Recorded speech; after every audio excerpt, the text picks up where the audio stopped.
The year is 1519. King Francis I of France held Leonardo's head in his arms as he died.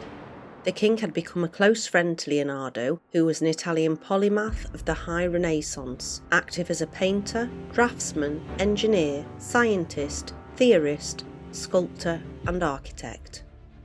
His longtime assistant, Melzi, was the principal heir and executor, receiving Leonardo's paintings, tools, library and personal effects. Leonardo's other longtime pupil and companion, Salai, received Leonardo's vineyards and the Mona Lisa. How did Leonardo's unparalleled genius as an artist and inventor continue to inspire the world of art and science for centuries to come?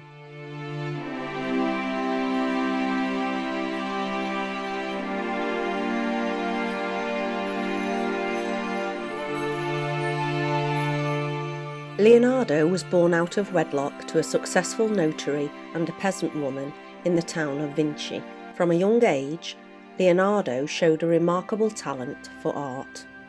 His father recognised his potential and sent him to learn from the best master in Florence, Andrea del Verrocchio. In Verrocchio's renowned workshop, Leonardo received a multifaceted training that included painting and sculpture, as well as the technical, mechanical arts. Much of the painting in Verrocchio's workshop was done by his assistants.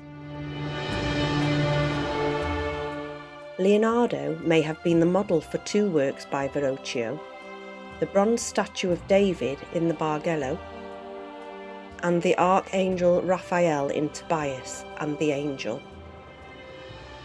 Leonardo collaborated with Verrocchio on his The Baptism of Christ, painting the young angel holding Jesus' robe in a manner that was so far superior to his master's that allegedly Verrocchio put down his brush and never painted again.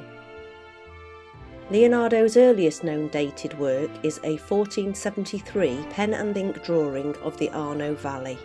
He completed his first major work, The Annunciation, while he was still an apprentice in the studio of Verrocchio. The painting already bears characteristics that are described as demonstrating the signature innovations he introduced in his paintings, like softening the transition between colours, mimicking the area beyond what the human eye is focusing on, or the out-of-focus plane, and creating atmospheric perspective. It is likely that Benoit Madonna was the first work painted by Leonardo independently from his master. The other was the Madonna of the Carnation.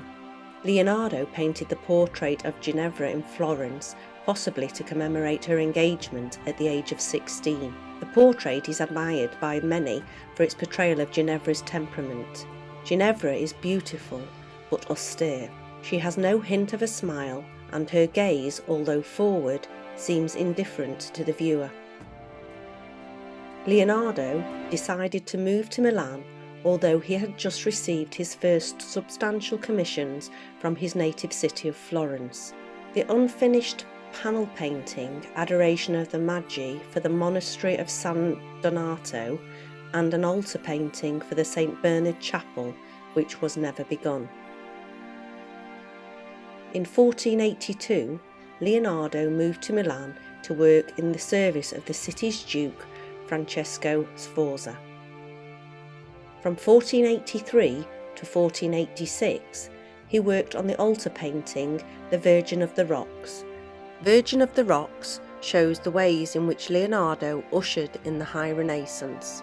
Early paintings from this period often depict figures in linear arrangements, separate from one another and stiff in form. In The Virgin of the Rocks, however, the figures of the Virgin Mary, the Christ child, the infant John, and an archangel are arranged in a pyramidal composition, and they are not only convincingly occupy a space, but also interact with one another through gestures and glances. The Portrait of a Musician is his only known male portrait painting. It depicts a young man in bust length and three-quarter view whose right hand holds a folded piece of sheet music.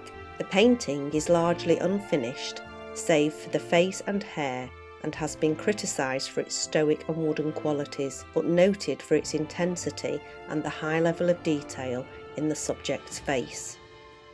Many historians identify the youthful woman in Lady with an Ermine as the mistress of the Duke of Milan. The ermine was often used as an emblem for the Duke. The woman turns her head to the right, her bright eyes seemingly directed towards something outside the frame. The painting reveals Leonardo's knowledge of anatomy and his ability to represent character in posture and expression. He captures the girl's youth and genial nature in her guileless features, attentive gaze and tender embrace of the ermine, which sits with its head cocked regally and alert. Her slender hand reveals the complicated bone structure beneath the skin, just as the head of the ermine suggests the skull underneath the finely rendered fur. La Bella Ferroniere is a portrait of a married lady-in-waiting to Duchess Beatrice of Milan, who became another of the Duke's mistresses. The name comes from the jewel worn on a delicate chain across the forehead called the Ferroniere. During the first Milanese period, he also made one of his most famous works, the monumental wall painting Last Supper, in the refectory of the monastery of Santa Maria delle Grazie. The painting represents the scene of the Last Supper of Jesus with the 12 apostles, as it is told in the Gospel of John. Specifically, the moment after Jesus announces that one of his apostles will betray him. Its handling of space, mastery of perspective, treatment of motion, and complex display of human emotion has made it one of the Western world's most recognisable paintings and among Leonardo's most celebrated works. It was during his first years in Milan that Leonardo began the earliest of his notebooks. He would first make quick sketches of his observations on loose sheets or on tiny paper pads he kept in his belt. He would arrange them according to theme and enter them in order in the notebook. One special feature that makes Leonardo's notes and sketches unusual is his use of mirror writing. Leonardo was left-handed, so mirror writing came easily and naturally to him, although it is uncertain why he chose to do so. While somewhat unusual, his script can be read clearly and without difficulty with the help of a mirror. Leonardo gave absolute precedence to the illustration over the written word in his teaching method. In his notebooks, the drawing does not illustrate the text. Rather, the text serves to explain the picture. Throughout his career, he was intrigued by the mechanical potential of motion. This led him to design a machine with a differential transmission, a moving fortress that resembles a modern tank. Leonardo was employed on many other projects for the Duke of Milan, such as a model for a huge equestrian monument. Leonardo completed a model for the horse and made detailed plans for its casting, but in November 1494, the Duke gave the metal to his brother-in-law to be used for a cannon to defend the city from Charles VIII of France.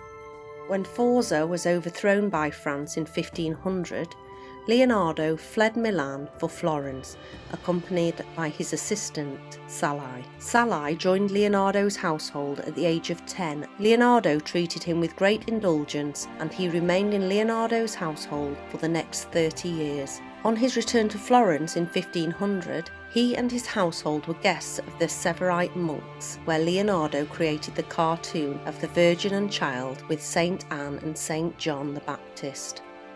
Head of a Woman, a small brush drawing with pigment, depicts a young woman with her head tilted and her eyes downcast. Her posture recalls the Virgin Mary in Leonardo's The Virgin Rocks, suggesting that the drawing may have served as a model.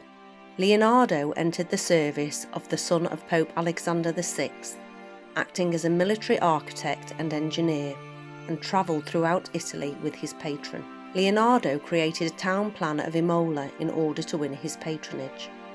By early 1503, Leonardo began working on a portrait of Lisa del Giocondo, the model for the Mona Lisa. Considered an archetypal masterpiece of the Italian Renaissance, it has been described as the best known, the most visited, the most written about, the most sung about, the most parodied work of art in the world. The painting's novel qualities include the subject's enigmatic expression. monumentally of the composition, the subtle modelling of forms, and the atmospheric illusionism. He then spent 2 years in Florence designing and painting a mural of the Battle of Anghiari, with Michelangelo designing its companion piece, the Battle of Cascina. Unsuccessful technical experiments with paints seem to have impelled Leonardo to stop working on the mural. In 1506, Leonardo was summoned to Milan by Charles II, the acting French governor of the city. There, Leonardo took another pupil, Count Francesco Melzi, the son of a Lombard aristocrat, who is considered to have been his favourite student. The Council of Florence wished Leonardo to return promptly to finish the Battle of Anghiari, but he was given leave to the behest of Louis XII. Salvator Mundi, Latin for Saviour of the World, is a painting attributed in whole or in part to Leonardo da Vinci. The painting depicts Jesus Christ in an anachronistic blue Renaissance dress, making the sign of the cross with his right hand while holding a transparent, non-refracting crystal orb in his left, signalling his role as Salvator Mundi and representing the celestial sphere of the heavens. His assistant, Salai, was the model for Leonardo's St. John the Baptist and the Bacchus paintings. In St. John the Baptist, the figure appears to emerge from the shadowy background. The saint is dressed in furs, has long curly hair, and is smiling in an enigmatic manner, reminiscent of Leonardo's famous Mona Lisa. Leonardo was a prolific draftsman, keeping journals full of small sketches and detailed drawings recording all manner of things that took his attention. His drawings include numerous studies, generally referred to as caricatures, because although exaggerated, they appear to be based upon observation of live models.